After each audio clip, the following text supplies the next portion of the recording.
Hey everyone, what's going on? This is Kevin Daisy, your host, and welcome to another Tactical Tuesday episode here on the Managing Partners Podcast. Today, I'm bringing in one of our newer folks that was a really important hire for us and something that we always struggle with. Even when we do okay at it, something you always got to be working on.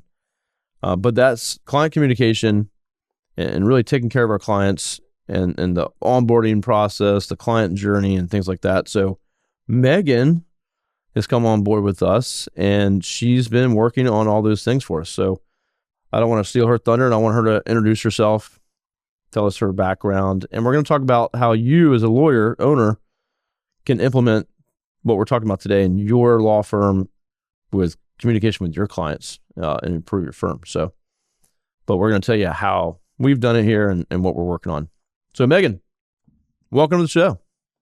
Thanks, Kevin. Thanks for having me. Yeah, that's one of my favorite parts being in this role working with clients, because I have to educate myself on how to speak and best communicate with my clients. And I'm not a gatekeeper. So I share that information and the knowledge that I find with my clients. And at the end of the day, we're all just working with people. So a lot of it is it's very transferable stuff that we talk about, and I transfer back to my clients. So really important to me. I'll start off with a little bit about my background and why this is mission critical, which is something I'm trying to accomplish in my career and further seek to understand. So I started off as a client. Well, actually, my first job out of college was in car sales, and I worked at a car dealership in their business development center. So I worked in their internet intake department. Then I was working on a desk for selling some cars, and after about a year of doing that, I got my big opening job and at a industry research company on 40 Wall Street in New York City. And I was there for 7 years. I started off there as a client relationship manager, and we were a small company with big company opportunity, similar to what I feel at Array Digital. And during my time there, I was client relationship manager number like 6 or 7 or 8. And by the time I left, there was over 50 client relationship managers in our customer and our client service department. So my experience really started there, coming in where we had really good process. We had a really good team. I had an amazing manager, but we were growing a lot. So after about a year and a half of being in that client-facing role, supporting clients through their retention life cycle and upselling opportunities, I was tapped to jump into management. At that point, I was really excited to take it, but I was very young, still very green in my career. But that opportunity allowed me to do was dip my toes, wear a lot of hats that you don't usually get to wear in a typical company managing a team role, because it was such a small company. We didn't have marketing. We didn't have people to develop a lot of these processes and systems. So just being a client-facing person, exactly, and knowing what needs to be done, you do it. So that's what I did. And I would build a lot of our we call it the handover call. We'll talk about that more for what we're implementing here. From the client handover to understanding the pre-call checklist, what the client-facing collateral is looking at, how to match their communication and meet their tone, and how to seek to understand what is important to them. And we'll get into this more when it comes to communication, but a flag post that I have as what guides me, or I guess my North Star, is really seeking to understand what our clients are trying to accomplish or what they want to accomplish, regardless of what I can provide them or what Array Digital can provide them. We're not putting the horse before the horse, whatever the saying is. But yeah, you get blinded. You have your blinders on when you're only looking to fit them into your category. So people sniff that out. Remember who our clients are. They're smart people. So We got some pretty smart clients. Got some pretty smart people here. And we have professional negotiators, essentially, who are the people we're working with. They'll know your authenticity, and they'll know that if you're trying to get them in a way. So that's more nuances. I'll add that. Yeah. I mean, as you're starting out and you have a smaller company, a small team, law firm, marketing agency, it doesn't matter.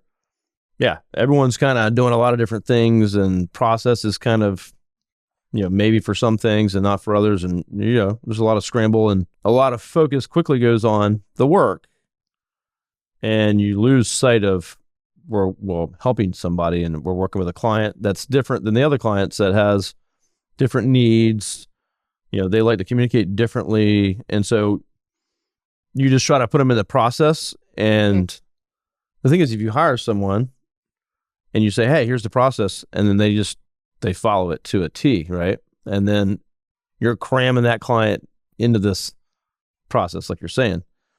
And you're not adjusting, you're not understanding. So it's just something that we've had a problem with for a while here, and we've been working on it. And Megan's coming to do that. Coming into this seat, what I found is that we were going against the currents for a lot of our clients. We're trying to make them go with our process here, and no one's going to win. Especially a lot of money's on the line. A lot of this is their reputation. These are people's livelihoods. So we want to make sure we're paying attention to the big picture and where they're trying to drive home, what their goals are. So plus, nothing stays consistent ever, right? Marketing goals, firm growth, or maybe they have a bad year. Maybe they have someone leave. Maybe they're opening a new office. I mean, there's just so many variables within business that's just, you can't just, well, here's the path and we're just going to stick on it and nothing's going to change. Yeah. Ridiculous to think that that's going to happen. Yeah. So I'll talk about this a little bit, because in order for me to get to my dream place of being able to apply the client communication standards that I've always dreamt of, right? What led me to Array Digital in my interview process, leaving my previous company I was at. I could have stayed at forever, but I wasn't itching to scratch that I had to get back to revisiting building a team, so being a builder and building this from bottom up. So here are a few things that enable me to be able to get this practice. And I say non-negotiables a lot, just in my everyday talk with clients and with our team, or to do what I envision correctly and doing a good job, I need these things. So one of them in my question process through interviewing was, I need to work with somewhere where they're constantly looking at continued innovation. So a question I had was, what's been your most recent launch or innovative process, solution? And what's the next? What are you working on? Do you have stuff on the burners there? You keeping stuff warm? You're ready to pull them off the back burner and make them hot right away.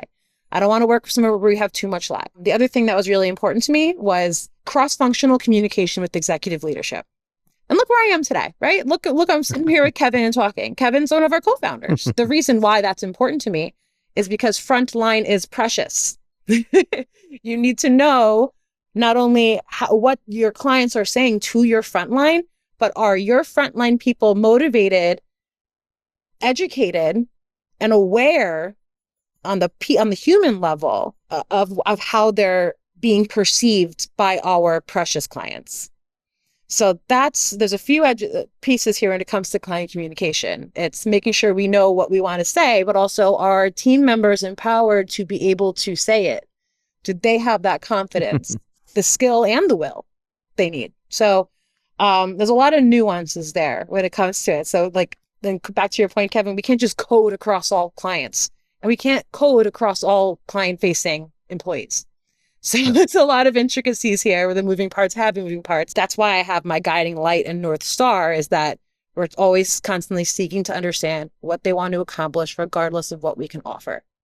And that's having an authentic, empathetic approach to client relationships, or just relationships in general, right? Yeah. So that's when I've always wanted that, being at Array Digital, having somewhere that can act quickly, be agile because we are smaller, and somewhere that I have direct cross-functional communication with my executive leadership. I can then implement these changes, and then now we can probably transfer and talking about some of the changes that we've implemented here and the successes that we're seeing with our clients so far.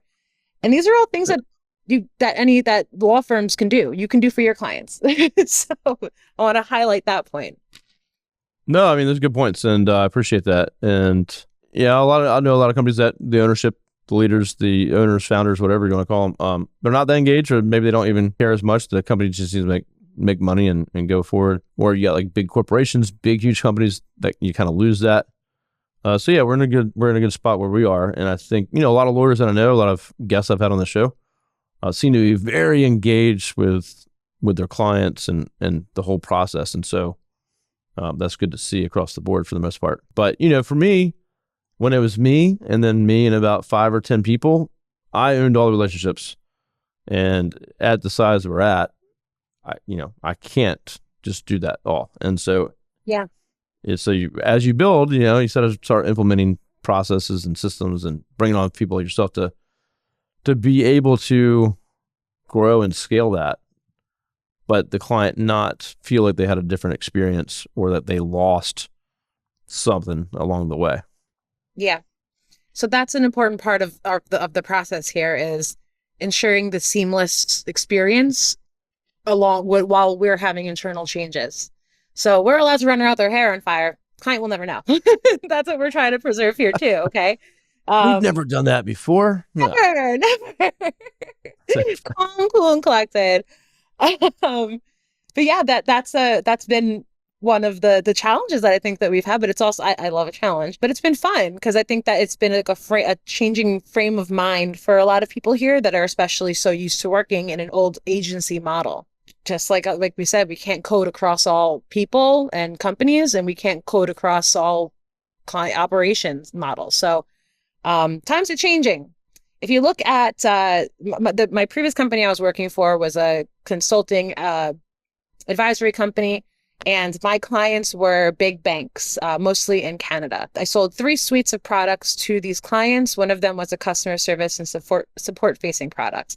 And one of the mission-critical priorities of all of my clients was creating a client-centric platform. It's just a service, some sort of model or mantra for them. So if you've noticed, we've seen a lot of this happen at the turn with the pandemic. Your money, your power. Like, think of some of the bank slogans you have, like your money, you need it, or we can probably insert a few other ones. But the crux is it's focusing on your goal. It's not about come work with us. It's whatever your dream. They're selling the dream. That's what they're trying to do. About That's you, not them. Exactly. So it's not, here's what we can do for you. It's here's what your life can look like if you call us. So that's a very consultative sale, not a very transactional one, but that's the approach, like the marketing approach and the psychology behind what people are receiving these days and how they receive it well, because it works. People come to you and they think, well, they're not just after my money. They want to hear and help me. So I want to tell one story, because this is another thing that also shapes that I think about all the time. And this didn't happen for me. A good friend of mine who works in audiovisual production in New York City, it was when their company was in its infancy, and they got a call Friday night in the office in New York. Friday, let's say like 4:30, everyone's trying to leave the office and go get a drink. They got a call from someone, and their main niche for production is like big hotels in the city, right? They get a call from someone. It's a grandmother. She says, my daughter's, my niece or my grandchild's bat mitzvah is tonight. A few of the monitors fell through. We need screens and we need speakers. Guy who answered the phone, hey guys, what do we think about this? We don't usually work we don't do small parties. That's the guy said, I'm going out. It's Friday. I'm leaving. This guy stayed on the phone. They ended up, they were way over budget for what this grandmother could afford, but he talked to her. Sorry, we can't help you out there, but I'll recommend you to someone else. However long later, if you've heard, there's a very, I don't know if I'm allowed to say like there's the chains, but a very prominent boutique hotel chain opened up on the High Line in New York City. And this hotel entrepreneur, his daughter was the one whose bat mitzvah was that weekend. And when he opened up his hotel, his mother said, you should call this nice man at the AV production company to do your hotel AV. So the client journey for the grandmother is very short. Client journey for the referral made that company. It keeps the lights on. Okay. Yeah. So you never know. You never know how long or short that client journey is. To echo a few things that Stacey Isaac said on your recent episode, it is, like, back to my point, precious. It's precious how they feel leaving that interaction. So that's another kind of guider for me that I try to think of. It doesn't matter what they want. Yeah. Yeah. Well, it doesn't matter if the client is our biggest client or biggest potential client, or just, I've talked to tons of solos that call and just say, hey, I need help. I don't know if I can afford you all. And we just talk them through and say, Maybe, maybe not. Here's what I would do regardless. Yeah. And if you can't afford us, this is still what you need to do. Whether you hire someone else, let me refer you. But, we have some smaller clients that became our biggest clients. Solos to multi-office with dozens of lawyers. So, and we help them go there, right? And so that's the ultimate. So, yeah, you just never know who you're talking to. And so you don't change your tone or your behavior because, wow, they're probably small. Let me not talk to them. That's not how you want to be. So. Yeah, no, they pay attention to that. And there are people that do, secret shopping, right? I was just speaking to one of my clients and he said he is a family lawyer and he's been calling around to some of his competitors in the area. Their thing that makes them stand out is that they offer information immediately over the phone. They'll give you retainer information. He said that he has been calling all of his competitors and they're saying up to a week to speak to someone, or he hasn't just getting calls back at all. I challenged him. Wow. I said, have you tried calling all of your locations yet? But he hasn't started doing that yet. Yeah. Stop yourself. If you're listening, here's the thing. Yeah. You mentioned Stacey Isaacs with worker injury rights. They're awesome. She had a great episode on the show here recently. And then me and Jennifer Gore, she's been on the show before. We did an episode on Answering Legal's platform and their show, which will soon be out on our show, talking about the same thing, client journey, client communication. And it's always a work in progress. Always. You don't just, all right, we nailed it. No. And so it's something that if you don't have someone leading this up, like Stacey Isaacs in her firm, that's her department. That's what she does. Purposeful, very intentful builds and focusing on that. Yeah, I've had a client when I was selling the customer service and support model, that their slogan was, we're so focused on that client-centric model that we call ourselves customer obsessed. And I loved that. Or, so things like that are what people are really trying to switch towards now, and where customers lean towards. But I want to touch on that and pull the thread on there. You said kind of moving away from, not moving away, but you can't blanket statement a solution across all. And especially with the pace of change in our current environment will never be as slow as it is today. I love to say that because it's true. And that's really why it's important. It's been a little bit of a challenge. It's fun for me because I've been working in this client. I haven't really come from an agency model. So I'm like, no, guys, this is coming into the new world. This is how we're going to manage our clients and communicate with our clients now. So one of the things that I think is going to be an integral part of our process and really help maintain the relationship that Kevin works so hard here for getting our clients in the door and providing them with that empathetic right solution is our handover. So transferring from the initial sale to ongoing support and services. You can relate this to a law firm where you get them in the door. Now what? So someone can buy when they have their aha moment once, but will they renew? It's a different story. Will they refer you to someone else? Will they say, this isn't working? Maybe they might know what to do and pick up the phone and call you. You got to have more than one aha moment with your clients. So that's why putting them into a good funnel and understanding who they are and what they're looking to accomplish, you can then tailor your services and information to create more meaningful conversations with them. So something that we're doing here is within that handover. So essentially, Kevin takes our client that he's just signed on with website platforming and our SEO services, content, whatever it may be, and he takes their hand and he puts it directly in mine. And together on a phone call, we hold hands for 30 minutes and we discuss their statement of work. The crux of client advocacy is, for me, in that call, I know more about how we work than our client does. All right. My job isn't there to say to our client, hey, this is what we're doing. No, it's this is what you're going to get. I need to abstract information from you and let our team know what to do. And then I let you know what this looks like at the end of the day. They don't need to be muddied in our process, right? Yeah. That's very important to me, is not losing them along that line, because you're losing the seamless client experience when you do that. And that's priority. So I'm really looking forward to seeing how those relationships are more meaningful along the way, because what we've been doing, or what we have done before, and what the typical agency model is once a client comes on board, they sign their statement of work, they work with the project manager. Mm-hmm. Now that project manager, which we've done that. So up until when did I start? Up until just recently, we've had a project manager. So we still have someone here doing project management. They're not a project manager anymore.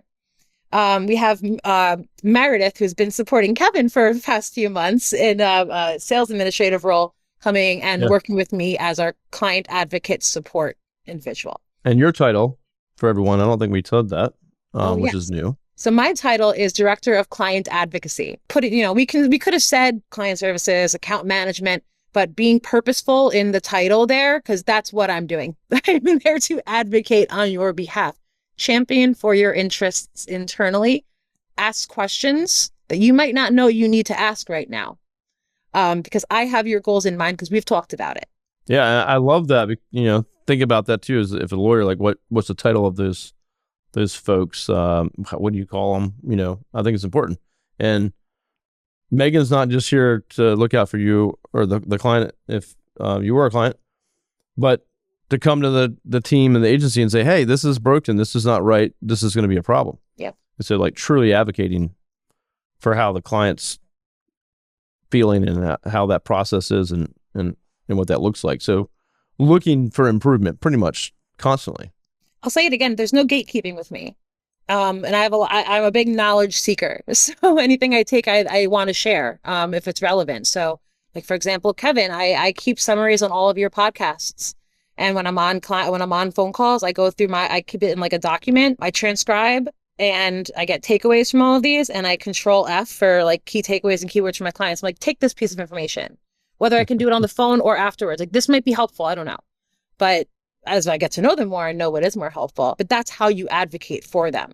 Or when you see them saying, well, I don't really see why clunky intake forms are a problem. Let me shine some light onto why there's a problem. I have data to back that up. And that's another part. Everything's informed by data. And I'm also happy to share experiences from my clients. I'm not going to say this exact client name did that, but something I will tell you is that others in your space find success when they do X, Y, and Z. So that's not something I'll ever keep from my clients as well. And yeah, it's just, what's the golden rule? You do unto others as you want done unto you. And I would want someone to share information with me that's going to help me. So that's where I'm coming from with that purpose. I put out an article a few years ago on client experience, I believe I called it, or client journey experience, something like that. Anyway, the research that I did when I put the piece together was there's like a 90-day is a kind of a golden kind of spot, but the first 90 days of a client or customer's experience with you, and that's all the way from like when I talk to them at the sales all the way through. And, just like if you're a lawyer, you sign on a client, and then what happens after that? Just because you sign them on doesn't mean they're going to turn into referrals. And if they don't turn into referrals, then you're definitely kicking yourselves because that could be growing your business so much faster. So what happens to them along that timeline? And if they have a great 90-day experience, they're kind of like customers for life at that point. And so there's kind of like it's a time frame that they're still judging you. They're looking for problems. When I sign on a client, they're looking for us to mess up. Mm-hmm. They've had agencies mess up every single time. Oh yeah, there's that trust factor. Buyer's remorse. I signed that contract with Kevin. Can I trust that they'll do the work? I mean, there's just a lot of things in their mind. Same if they signed up with you for a divorce or estate planning or whatever it may be. How are you building that trust along the way? And so, it's super important. I find it this was an exercise I did when I was in management to understand communication styles for my team members. So I can understand if there's someone who's a little more, I'm very direct in my emails. I know I'm very enthusiastic and animated, but when I'm working, I like it bullet points and keep it to the point. That can come off depending on how some people receive information as stern or not very warm. If I don't start off with a certain approach and ask how their weekend is or something like that, right? So being aware of how you might be perceived, regardless of your intentions, super important, which is another kind of checkpoint in my pre-call planning, especially before you get with a client in the first place. Where are they from? What are they like? What are they like? And what do they like? Right? So I'll do my diligence online. Like, we are web experts and we're about to work on your website. I have access to a lot of information and I want to learn about you. That's really important to see how they would do that and looking at previous communication, like with Kevin, how they did receive information before. If there is when they tend to lag, when do they respond to emails? Stuff like that, I think is really important. And that's all before you get on the phone, right? So then once you're on with them, something that I think Yeah. about, because not every conversation is just all peaches and cream.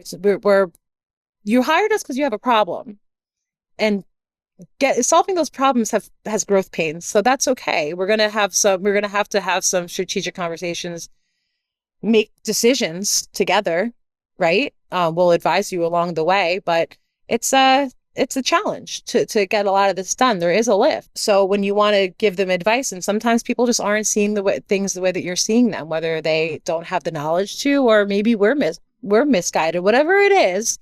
I find that when you go in and you push hard, someone else will always push back. And then you're in this place rather than a give and take. So you subconsciously, people will end up just doing that rather than what's the saying when you're in a, like, marital remediation? It's like, it's not us against each other, it's us against the problem, right? So coming at it from that point of view to first appreciate their frustration. When you have frustrated clients and you're going through a difficult conversation, yeah, it sucks. There are implications to what's happening when things don't go right, far beyond what we might understand. And just, really having an awareness of that, even if you don't know what the issue is when you're going into a call, is super important and shouldn't be understated. I think that's just back to like the human aspect of things, that we're all just people at the end of the day. Yeah. Yeah. We don't have robots doing this job for a reason. And a lot of people do. I think that comes down, so people in the front facing folks in your law firm, right? Having emotional intelligence, and being able to be aware and pivot and understand what's going on. And, Meghan does a really good job of that. So you don't know where people are in that moment, that day, super nice all the time. And then now they're not. It might have nothing to do with what you're doing. It just might be something they're experiencing in their business. Or in the case, if you're a lawyer, obviously someone's reaching out to you, they probably have a serious problem in most instances. So you're dealing with people that are having a bad day, having a bad issue, potentially, right? Depending on what practice area you're working in. But having folks that understand that, I know for me, some of our clients, like, they want to be really short, not shoot the shit, just to the point. And you got some that are, cool with talking, and you can't jump in too fast and go down to business too quickly, because they feel like, you're not creating a relationship. So you just got to be aware and really read the room in some situations, and adjust where you need to, or throw the red flag and say, hey, this something with this client's not going right. Yeah. And pull your team and say, hey, what's up? Yeah, you talked to them last. Like, what was that like when you first talked with them? What was, and try to figure out the situation. That's probably where we can get into next time, is like not letting things fester like that, like popping the pimple, I guess, or whatever kind of urgency. Yeah. Taking care of the hard things. Yeah. Head on. Direct on. I've never been good at that personally. That direct head on, like, there's a problem, with the person. That's not been my strong suit, but that's why we bring you on. But I'm like, part of it is like, I'm from New York, so and I've got the Wall Street experience, so I know that not a lot of people are. I mean, also my mom's a 100% commission salesperson who sells radio time, so I've been raised by a beast, so there's also that. But that's like my last little points here on like client communications and training your frontline staff. That empathetic factor, that seeking to understand, meeting them where they are. You can learn how to do that. There's soft skills that you can learn how to adapt and be around. So things like even like a Toastmasters class or something, just to get you used to hearing people speaking and hearing people out, right? Public speaking and stuff like that is really cool as well. But there are ways that you can train yourself to have other ways of working with people.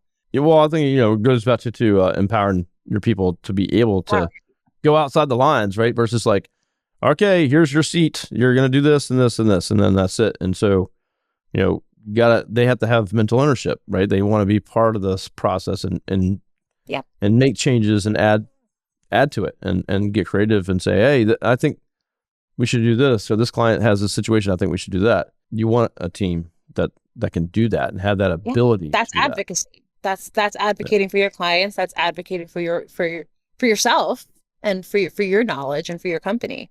Because if one client wants it, chances are others might too. You might be onto something, right? So yeah, it's all very valuable and critical for me to understand when working with my clients and having a frontline staff. Yeah. And you as an owner, if you're listening, empower that team, allow them to have that ability. Because again, if your frontline team doesn't care about your company or doesn't feel like they have some, again, mental ownership, not actual ownership, then it's not going to go very well. Why would they care? At some point, right? They're not going to stick around, or they might be the quiet quitters. So they don't say anything. They're just there, and they're affecting your client experience and how they feel about your firm, and if you get referrals. So huge part. So we're going to talk a lot more about communication with Meghan. We're going to bring her on for some other episodes. So Meghan, thanks for coming on today, and we're going to bring you some more. So another Tactical Tuesday.